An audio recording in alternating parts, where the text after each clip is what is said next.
ரொம்ப காலமாகவே சில பேர் தொடர்ச்சியாக சமைச்சுக்கிட்டே இருக்காங்க. அப்படியான அப்பாக்கள் இந்த பக்கம் இருக்காங்க. உங்களுடைய பிள்ளைகள் இன்னொரு பக்கமாக இந்த நிகழ்ச்சியை நம்ம வச்சிருக்கோம். இன்னைக்கு ஒரு குட்டி எல்லாரும் வாங்க. இந்த சமையல் செய்யறதுல எங்க அப்பாவை அடிச்சுக்க முடியாதுங்க அப்படின்னா அது என்ன சமையல்?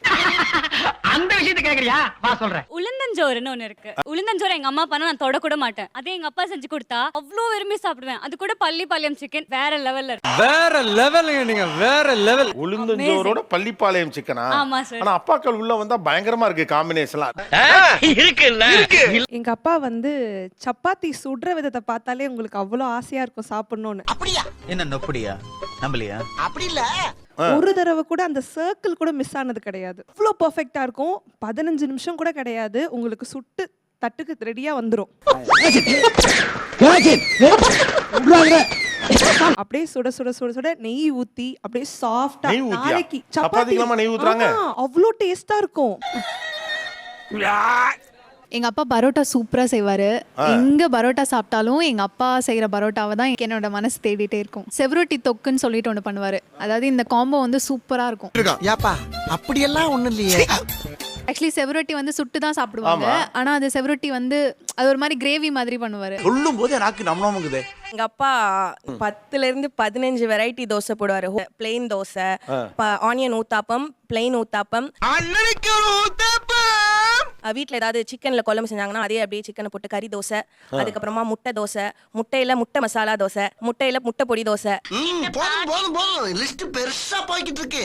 ஒன்னொன்னும் ஒவ்வொரு வெரைட்டி. சோம்பேறித்தனம் பார்க்காம நம்ம வெங்காய தோசை வேணும்னா டக்கு டக்கு டக்குன்னு வெங்காயத்தை கட் பண்ணி வெங்காய தோசை, பொடியை தூக்கி போட்டு வெங்காய பொடி தோசை, இந்த சாப்பிடு. எங்கப்பா வந்து பன்னிக்கறி, பன்றி, அப்புறம் கருவாடு, மீன் இதெல்லாம் வந்து பானையில வச்சு நல்லெண்ணெய் விட்டு சின்ன வெங்காயம், தேங்காய் நல்லா எல்லாமே உரல்ல அரைச்சு அவரே பண்ணி தருவாரு. இந்த போறப்பு தான் நல்லா ருசிச்சு சாப்பிட கிடைச்சது. ஸோ ஒரு தடவை ஃப்ரெண்ட்ஸ் ஒருத்தனுக்கு கொடுக்கும்போது நான்வெஜ்லாம் அவ்வளோ சாப்பிட மாட்டான். அவன் இப்போ சாப்பிட்டுட்டு அதையவே இப்போ வாரத்தில் 2 times அதை ஆக்கிக்கிட்டான். சாப்பிடும் போது 6 அடி பழம், சாப்பிடும் போது 6 அடி பழம். இந்த பழத்துல ஊத்து. எங்க அப்பா சப்பாத்தி சூப்பரா செய்வாங்க சார். நான் செய்யறதுக்கு 15 நிமிஷம் ஆகும். எங்க அப்பா வித்தின் 5 minutes. ஏன் திமுங்களா? எப்படி? அதான் முதல்ல நானும் யோசிக்கிறேன். அந்த சாஃப்ட்னஸ் இருக்குங்கல்ல, சப்பாத்தில இருக்க சாஃப்ட்னஸ் வேற யாரு செஞ்சாலும் அந்த சப்பாத்தில அந்த சாஃப்ட்னஸ் நான் பார்த்தது இல்ல. பஞ்சானே தெரியலங்க.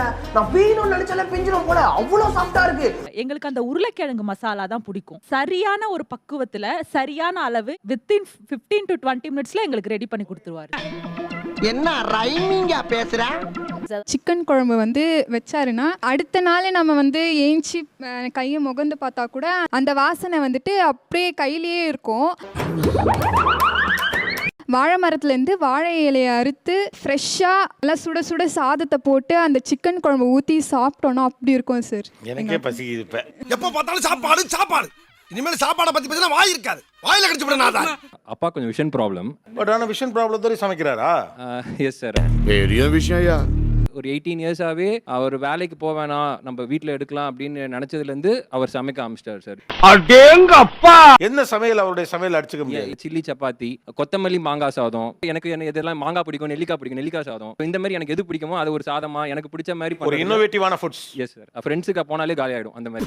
ஐயோ பையலா என்னடா இது? திருமணக்குள்ள டிப்ளமா பூரா திருடி திங்கிறீங்க. எங்க அப்பா வந்துட்டு இடியாப்பம் சூப்பரா செய்வாரு. இடியாப்பம்? இடியாப்பம் தேங்க அப்பா. அந்த ரெடிமேட் இடியாப்பத்தை வாங்குவாரா இல்ல அவரே புளிவாரா? செய்வாரு. அவரே செய்வாரா? அவரே சொல்றாரா? Very good very good. Brilliant. வெளியே சாப்பிட்டுருப்போம்ல, அது மாதிரி ஃபாஸ்ட் ஃபுட் ஏதாச்சும் சாப்பிட்டு பார்த்துட்டு அதே டேஸ்ட்டுக்கு ஹெல்த்தியாக செஞ்சு கொடுத்துருவாரு. எந்த ஃபுட்டு சொன்னாலும் இது நான் சாப்பிட்டேன், எனக்கு இது வேணும்னா இது இப்படி பண்ணலாம், இது இப்படி தான் பண்ணியிருப்பாங்க அப்படி சொல்லி பண்ணி கொடுத்துருவாரு. எந்த டிஷ்னாலும். யார் அவரு? எனக்கே அவரை பார்க்கணும் போல இருக்கு. அப்பாவின் சமையலை அடித்துக் கொள்ள முடியாது. என்ன சாப்பாடு? அவர் செய்ததுல சாம்பார் நல்லா இருக்கும், அடிச்சுக்க முடியாது. அவரை சோத்துல சாம்பாரா? என்னடா சாம்பார் சொல்றேன்னு நினைக்காதீங்க. நீங்க சாப்பிட்டு அடிச்சே முடியாது. அவரை சூப்பரா இருக்கும் சார் அவர் சமைச்சா. உருட்டு நீ உருட்டு. ஆக்சுவலாக எங்கள் அம்மா வந்து நிறைய எஃபர்ட் போட்டு நிறைய இன்க்ரீடியன்ஸ்லாம் சேர்த்து என்னென்னமோ ரொம்ப நேரம் செலவு பண்ணி, ஆனால் அது சுமாராக தான் இருக்கும். ஆனால் எங்கள் அப்பா சிம்பிளாக ஒரு 10 நிமிஷம் ஒரு கொஞ்ச நேரம் தான் செய்வாங்க. சிம்பிளாக தான் இருக்கும், ஆனால் அவ்வளோ டேஸ்ட்டாக இருக்கும். எந்த சமையல் அடிச்சுக்க முடியாது? சட்னி ஸ்பெஷலிஸ்ட். 4 வகை சட்னி தான். ஆனா அந்த 4மே நாக்குல வச்சா வேற லெவலுங்க. நீங்க வேற லெவல். சிக்கன் பிரியாணியும் மட்டன் தொக்கும் அப்படியே சூப்பரா பண்ணுவாங்க. அப்படியா? அந்த மட்டன் தொக்கை அப்படியே வரட்டி வீட்டில் அரைச்ச மசாலா ஆட் பண்ணி பண்ணுவாங்க. அதுக்கு வந்து எங்கள் ஃபேமிலியே வந்து கிரேசிங்க. நீங்க ரொம்ப புகழ்றீங்க. பாரியா புகழ்ச்சி பிடிக்காத ஆளியா. என்னென்ன வெரைட்டி எல்லாம் செய்வாங்க உங்கப்பா? மட்டன் எடுத்துக்கிட்டிங்கன்னா மட்டன் குழம்பு, மட்டன் வறுவல், மட்டன் வந்து சுவரொட்டி வச்சு பண்ணுவாங்க. மட்டன் பிரியாணியை மறந்துட்டேன் நான். மட்டன் பிரியாணி எனக்கு ரொம்ப பிடிக்கும், சிக்கன் பிரியாணி என் தங்கச்சிக்கு ரொம்ப பிடிக்கும், அதனால 2. முட்டை கண்டிப்பாக வச்சிருவாங்க சண்டே. ரசம் இல்லாமல் நான் சாப்பிடவே மாட்டேன் ஞாயிற்றுக்கிழமையில். இது மீன் இருந்தால் மீன் வறுவல், மீன் குழம்பு இது நடக்கும். எறா இருந்துச்சுன்னா கண்டிப்பாக எறா வறுவல் பண்ணிடுவாங்க. சமூகம் பெரிய இடம் போல் இருக்கு. நண்டு ரொம்ப பிடிக்கும். நண்டு வாங்கி எங்கள் அப்பா செஞ்சு கொடுத்துருவாரு. அது கூட உடைச்சு clean பண்ணி நல்லா கொடுத்துருவாரா? செய்வார். உடைச்சு எனக்கு கையில் தட்டில் வச்சு கொடுப்பாரு.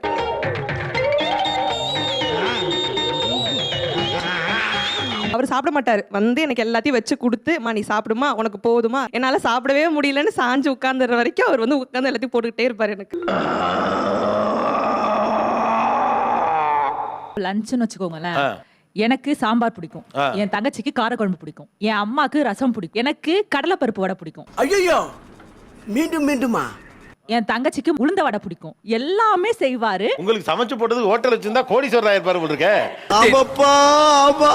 பசங்களாம் சமைச்சா ரொம்ப கசகசன்னு ஆக்கிட்டு வருவாங்கல்ல. எங்கள் அப்பா கிட்ட அது கிடையவே கிடையாது. எங்கள் அப்பா வந்து சமைச்சாருன்னா அப்படி செம்ம க்ளீனாக இருக்கும். அந்த மாதிரிலாம் இருக்கிறதுக்கு சான்ஸ் இல்லையே. ஒரு டீ போட்டால் கூட டீ குடிச்சிட்டு முடிச்சிட்ட உடனே அதை அப்படியே கழுவி வச்சுட்டு வந்துடுவார். இதுதான் அவருடைய பக்குவமே எப்பயுமே. சமையலறையே கொஞ்ச நாளைக்கு முன்னாடி வரைக்கும் அப்பா ஓடது தான். காஃபி போடுறதுலேருந்து பாத்திரம் கழுவுறதுலேருந்து அதை க்ளீன் பண்ணி பிரேக்ஃபாஸ்ட் செஞ்சு லஞ்சுக்கு எல்லாம் ப்ரிப்பேர் பண்ணி செய்யறது வரைக்கும் அது அவர் கண்ட்ரோலில் தான் இருக்கும்.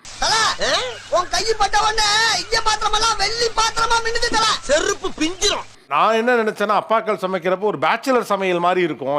ஊருக்கு வந்து படிக்க வந்தப்ப வேலைக்கு வந்தப்ப என்ன சமைச்சாங்களோ அது அப்படியே பிள்ளைங்களுக்கு கொஞ்சம் ஃபர்னிஷ்டாக பண்ணி கொடுக்குறாங்கன்னு. ஆனால் அது ப்ரொஃபஷனலாக பக்கவர். என் மூஞ்சிக்கு முன்னால புகழாத, அது எனக்கு பிடிக்காது. ஆனால் எனக்கு என்ன ஒரு கேள்வினா, அப்பா எதுக்காக சமைக்க வந்தார்? அப்படி கேளுங்க. இப்ப கேட்டீங்களே நியாயமான கேள்வி. கல்யாணம் ஆன புதுசுல அம்மாக்கு சமைக்க தெரியாது. அதனால எங்க அப்பா வந்து சமைக்க வந்தாரு. எனக்கு 3 பொண்ணுங்க தான். அப்பா சமையல் தான் அவங்களுக்கு ரொம்பவே பிடிக்கும். ஆரம்பத்துல இருந்து யாருக்கு என்ன பிடிக்குமோ அதை நான் பண்ணி கொடுத்துக்கிட்டே இருப்பேன். அப்ப ஆரம்பிச்சது இன்னமும் நீங்க தான் சமைக்கிறீங்க? சமைச்சுக்கிட்டு தான் சார், பெரும்பாலும் நான் தான் சார் சமைப்பேன். உங்கள மாதிரி மனுஷன்லாம் இருக்கனாலதான் கொஞ்சமாச்சும் மழை பெய்யுது. இப்பவும் அப்பா வீட்டுல இருந்தாங்கன்னா அம்மா எந்திரிக்க மாட்டாங்க. 3 வேளையுமே அப்பாவோட சமையல் தான். அப்பா இருந்தா அம்மாவை நாங்க கிச்சனுக்குள்ள விட மாட்டோம். எங்க அப்பா தான் சமைச்சு கொடுக்கணும், இல்லைன்னா நாங்க சாப்பிட மாட்டோம்னு அடம் பிடிப்போம். எங்க அம்மாவுக்கு வந்து படிக்கணும்னா ரொம்ப பிடிக்கும். ஆனா அவங்களுக்கு நிறைய விஷயம் கிடைக்கல. அவளுக்கு சப்போர்ட் பண்றதுக்கு நான் இருக்கேன். நான் சமையலை பார்த்துக்கிறேன், நீ படிமா, எவ்வளோ வேணாலும் படிமா. இப்போ எங்கள் அம்மா வந்து 8 டிகிரி முடிச்சிருக்காங்க, PhD ஹோல்டர். 18 வருஷம் எங்கள் அப்பா தான் எங்கள் அம்மாவுக்கு சப்போர்ட் பண்ணி. அதான் ரீசனேவா மனைவி படிக்கட்டுங்கிறதுக்காக சமைக்க ஆரம்பிச்சிங்க? ஆமாம் சார். அட்டே அப்பா. இப்போது காலையில் டீச்சராக இருக்காங்க சார். காலையில் அவங்க 6 மணிக்கு ட்ரெயின் ஏறணும். ஸோ அந்த காலையில் அவங்க போகிறதுனால அவங்களால சரியாக சமைக்க முடியாது. ஏன்னா எனக்கு ஆஃபீஸ் டைம் வந்து 11 மணிக்கு தான். ஸோ அதனால் எனக்கு காலையில் அந்த டைம் கிடைக்கும், பிரேக்ஃபாஸ்ட் லஞ்செலாம் சமைக்கிறதுக்கு நேரம். ஸோ 3 வேளையுமே நீங்கள் தான் சமைக்கிறீங்க? பண்ணிடுவோம் சார். யூடியூப் சேனலுக்கு எல்லாருமே லைக் பண்ணுங்க, ஷேர் பண்ணுங்க, சப்ஸ்கிரைப் பண்ணுங்க. அந்த பெல்லுங்கிற பட்டன் இருக்கும், உங்கள் பொண்ணான கையால் அந்த பெல்லை மட்டும் கொஞ்சம் அமுக்கிடுங்க.